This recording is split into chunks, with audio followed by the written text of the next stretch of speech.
Halo adik-adik, apa kabar? Semoga kalian selalu sehat dan bahagia. Kali ini Bunda cerita tentang kisah balas budi burung bangau. Dahulu kala di suatu tempat di Jepang, hidup seorang pemuda bernama Yosaku. Kerjanya mengambil kayu bakar di gunung dan menjualnya ke kota. Uang hasil penjualannya dibelikannya makanan. Terus seperti itu setiap harinya. Hingga pada suatu hari ketika ia berjalan pulang dari kota, ia melihat sesuatu yang menggelepar di atas salju.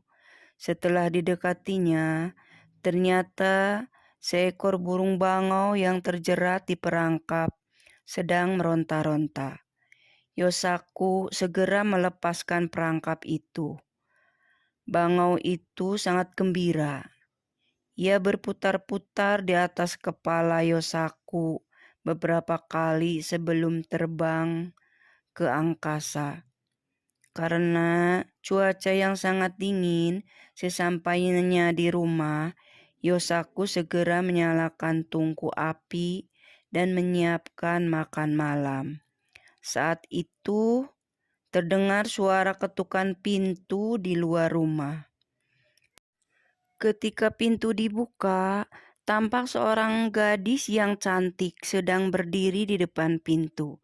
Kepalanya dipenuhi dengan salju. "Masuklah, nona gadis pasti kedinginan. Silahkan hangatkan badanmu dekat tungku," ujar Yosaku. "Nona mau pergi kemana sebenarnya?" tanya Yosaku. "Aku bermaksud mengunjungi temanku, tetapi karena salju turun dengan lebat, aku jadi tersesat. Bolehkah aku menginap di sini malam ini?" "Boleh saja, Nona, tapi aku ini orang miskin, tak punya kasur dan makanan," kata Yosaku. "Tidak apa-apa, aku hanya ingin diperbolehkan menginap." Kemudian gadis itu merapikan kamarnya dan memasak makanan yang enak. Ketika terbangun keesokan harinya, gadis itu sudah menyiapkan nasi. Yosaku berpikir bahwa gadis itu akan segera pergi. Ia merasa kesepian. Salju terus turun dengan lebatnya. "Tinggallah di sini sampai salju reda." Setelah 5 hari berlalu, salju mereda. Gadis itu berkata kepada Yosaku, "Jadikan aku sebagai istrimu dan biarkan aku tinggal terus di rumah ini." Yosaku merasa bahagia menerima permintaan itu.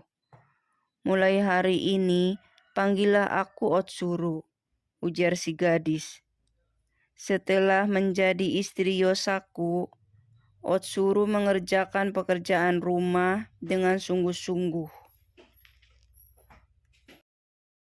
Suatu hari, Otsuru meminta suaminya Yosaku membelikannya benang karena ia ingin menenun.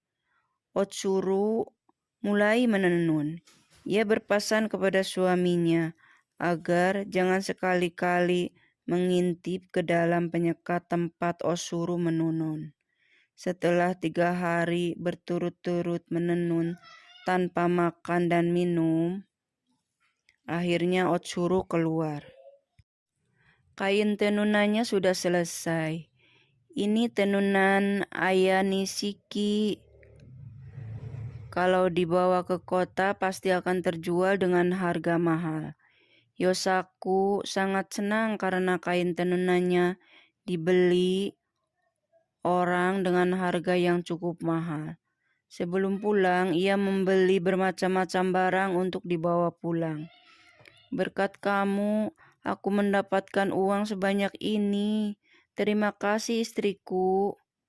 Tetapi sebenarnya para saudagar di kota menginginkan kain seperti itu lebih banyak lagi. Baiklah, aku akan buatkan, ujar Otsuru.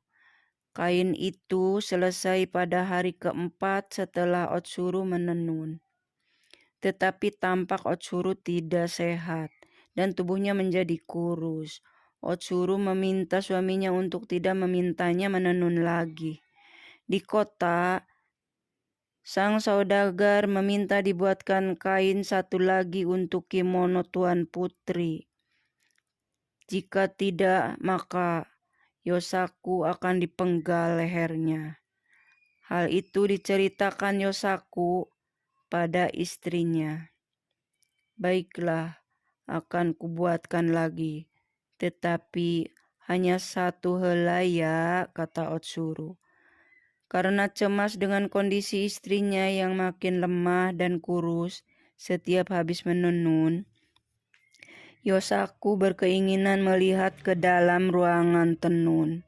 Tetapi ia sangat terkejut ketika yang dilihatnya di dalam ruangan menenun ternyata seekor bangau sedang mencabuti bulunya untuk ditenun menjadi kain, sehingga badan bangau itu hampir gundul kehabisan bulu. Bangau itu akhirnya sadar dirinya sedang diperhatikan oleh Yosaku. Bangau itu pun berubah wujud kembali menjadi Otsuru. Akhirnya kau melihatnya juga, ujar Otsuru. Sebenarnya aku adalah seekor bangau yang dahulu pernah kau tolong.